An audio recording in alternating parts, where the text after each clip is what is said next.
Nous allons écouter l'histoire de notre invité. C'est une reconstitution, c'est un résumé de son joli parcours. C'est parti.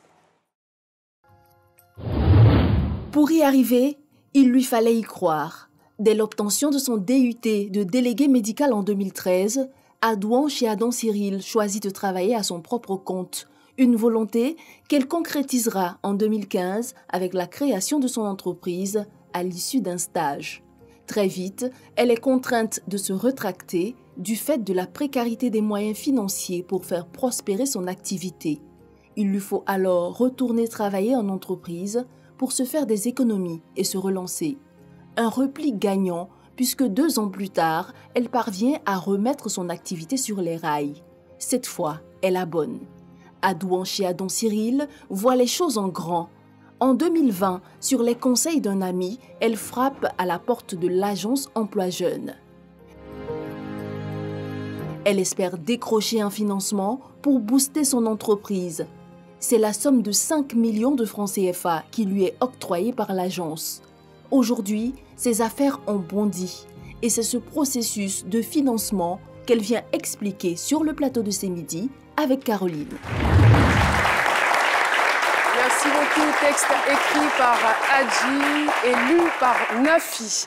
Adouan Chiadon Cyril, j'ai bénéficié du financement de l'agence Emploi Jeune. C'est donc le thème autour duquel nous allons débattre sur ce plateau. Alors, je le rappelle, vous avez donc obtenu un DUT de délégué médical en 2013. Je veux dire, comme tout le monde, le réflexe, c'est de pouvoir travailler dans un premier temps pour quelqu'un, dans une entreprise. Mais tout de suite, votre réflexe, tout de suite, ce que vous faites, c'est de bâtir votre structure. Oui. J'ai pas envie d'employer le mot, mais qu'est-ce que vous êtes audacieuse tout de même. Oui. Bon, comme je le disais, pourquoi j'ai pris cette initiative? Je pensais d'abord à ma famille, parce que j'étais issue d'une famille très pauvre. Et là aussi, j'ai perdu mes parents à l'âge de 16 ans. Donc, j'avais une responsabilité.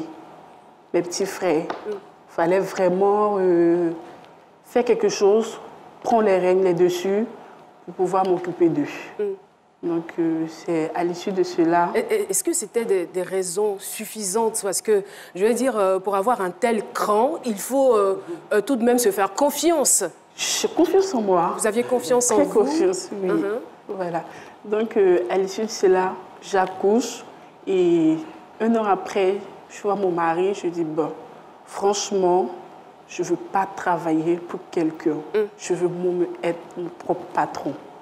Donc, c'est bien vrai, j'ai fait la formation, j'ai fait le stage, mais je préfère qu'on s'installe à notre propre compte.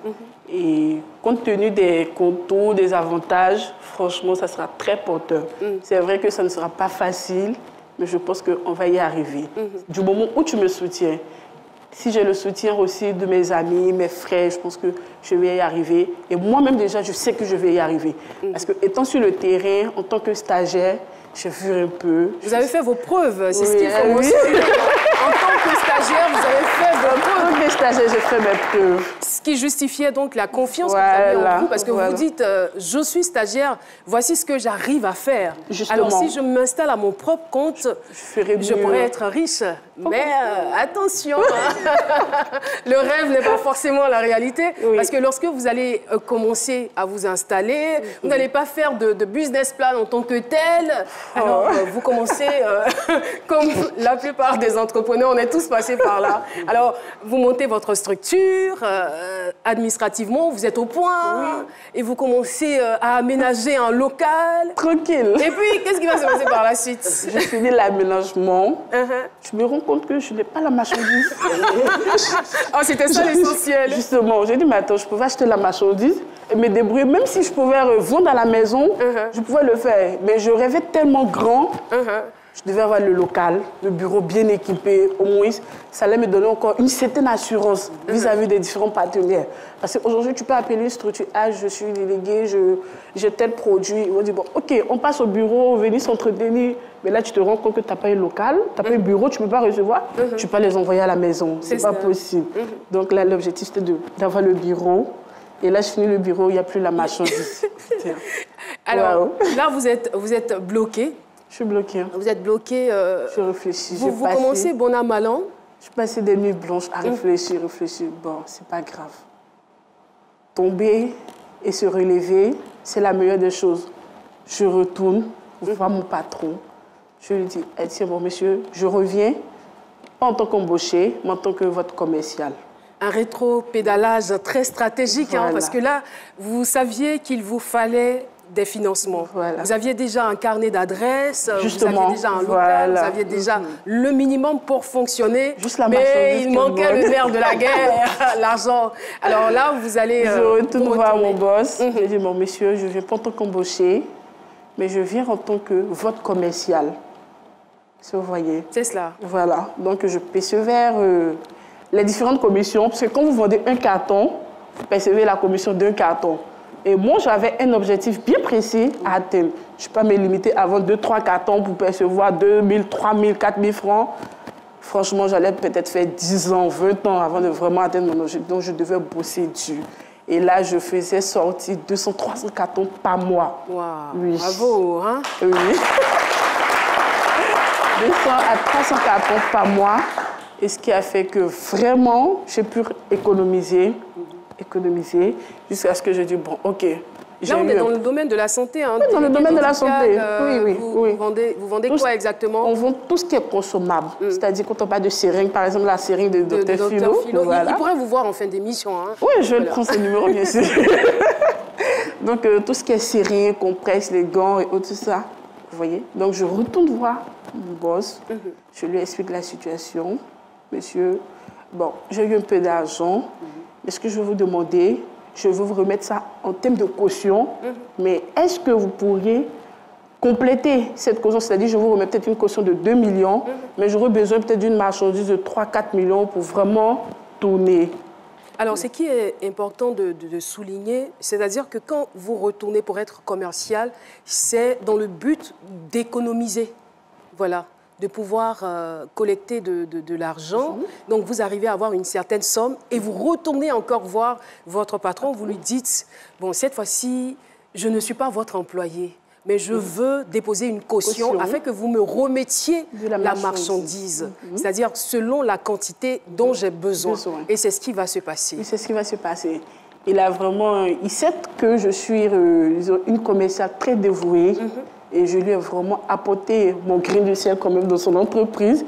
Et ça, s'il était là aujourd'hui, il allait le témoigner. Parce que on a confiance. Pour quelqu'un qui fait un chiffre d'affaires peut-être de 70 millions, 80 millions, vous voyez que c'est un élément vraiment à craindre. Donc là, il dit, OK, il n'y a pas de problème. Parce que s'il met la marchandise à ma disposition, c'est un avantage pour lui. Parce que là, il n'a plus de commission à me remettre. Mais du coup, je vais booster encore les ventes, puisque là, j'aurai besoin de la marchandise et je vais faire tourner ça à chaque fois pour vraiment faire asseoir quelque chose dans mon entreprise. Alors, à ce stade de la compétition, on peut dire que, bon, les choses n'allaient pas si mal. Vous arriviez quand même à sortir votre tête de l'eau. Oui. Alors, pourquoi est-ce que vous vous dirigez vers l'agence Emploi Jeune alors? Je me dirige vers l'agence Emploi Jeune parce que, comme je l'ai dit tantôt, je visais quelque chose de grand.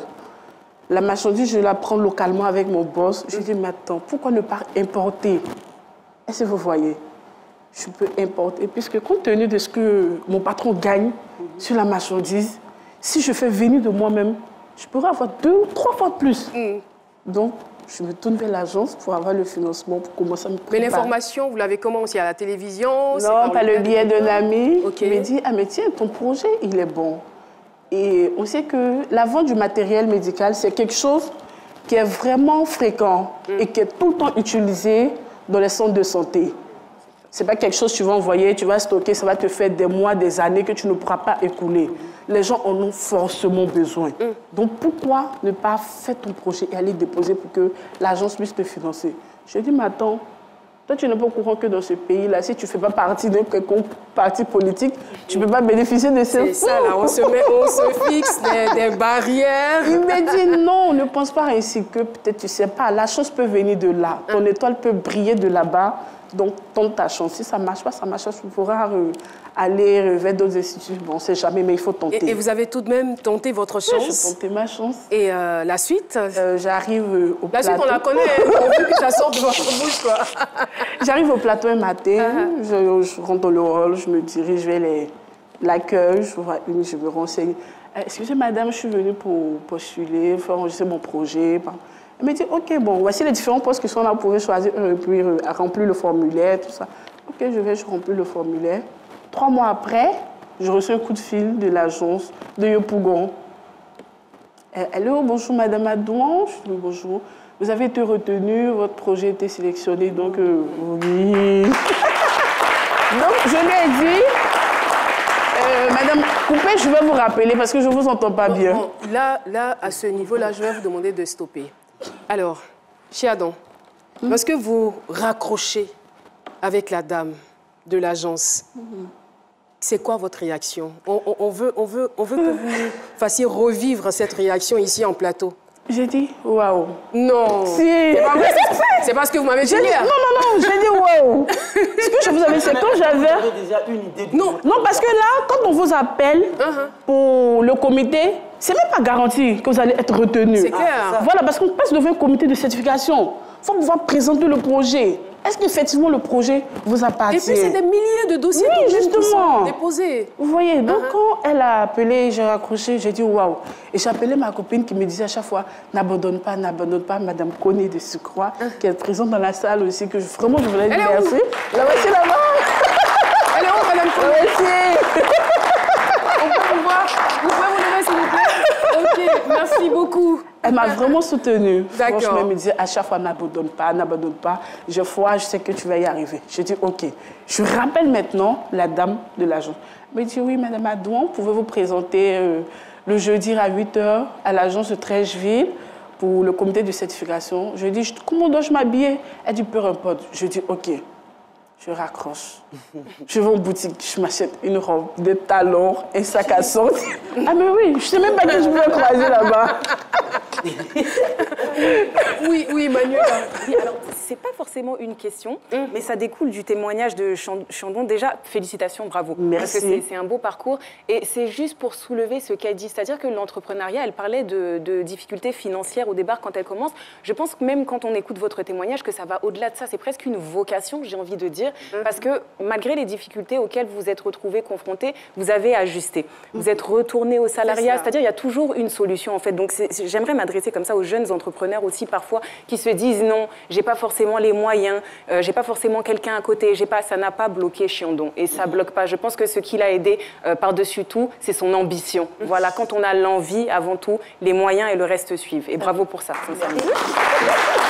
Et Manuela a parfaitement raison, parce que généralement, on se dit, je vais entreprendre, je vais avoir ma société pour engranger beaucoup d'argent, mais c'est pas toujours ça.